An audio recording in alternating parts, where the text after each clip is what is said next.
অনেকেই বলবে যে আপনাদেরকে যে শাবান মাসের মধ্যে যে শবে বরাত বলতে কিছু নাই, লাইলাতুন নিসফে মিন শাবান বলে কিছু নাই, লাইলাতুল বারাত বলতে কিছু নাই। এই রকম অনেক জালেম, অনেক অমানুষ যে আলেম নামের কলঙ্ক, তারা এই রকম কথা আপনাদেরকে বলবে। সম্মানিত মুসল্লিন ইকরাম, যে আমরা ওই সমস্ত আলেম নামের জালেমের দিকে দেখব না, আমরা দেখব কোরআন হাদিস কি বলতেছে, ঠিক কিনা? কোরআন হাদিস যদি বলে, কোরআন হাদিসের মধ্যে যদি থাকে, তাহলে আমরা ওই রাত্রিবেলায় ইবাদত করতে আমাদের কোনো অসুবিধা নাই। দেখেন, এই হাদিস কানা ইমাম তিরমিজি রহমতুল্লাহ আলাইহি তিরমিজি শরীফের মধ্যে বর্ণনা করেছেন।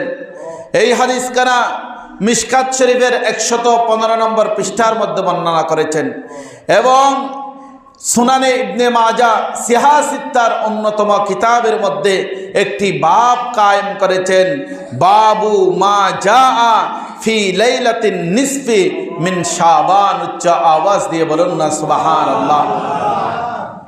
যে একটা বাব কায়েম করেছেন যে শাবান মাসের 14 তারিখ দিবাগত রাত্রিতে যে ইবাদত করলে কি ফায়দা, কি উপকারী, তার একটা জন্য একটা আলাদা বাব কায়েম করেছেন ইমাম ইবনে মাজা রহমতুল্লাহ আলাইহি। উচ্চ আওয়াজ দিয়ে বলুন না সুবহানাল্লাহ। আমরা দেখি হাদিসে পাকের মধ্যে কি আসতেছে। এই হাদিসের রাওয়ী হচ্ছে মা আয়েশা সিদ্দিকা রাদিয়াল্লাহু তাআলা আনহা। হযরতে মা আয়েশা সিদ্দিকা রাদিয়াল্লাহু তাআলা আনহা থেকে বর্ণিত, ফাকালা আন আয়েশা রাদিয়াল্লাহু তাআলা আনহা قالت فقدت النبي صلى الله عليه وسلم ذات ليلة فخرجت أطلبه فإذا هو بالبقيع رافع رأسه إلى السماء। হযরতে মা আয়েশা সিদ্দিকা রাদিয়াল্লাহু তাআলা আনহা থেকে বর্ণিত যে আমি একদিন রাসূল করিম সাল্লাল্লাহু আলাইহি ওয়াসাল্লাম হুজরায়ে পাকের মধ্যে আরাম করতেছিলেন রাতের মধ্যে।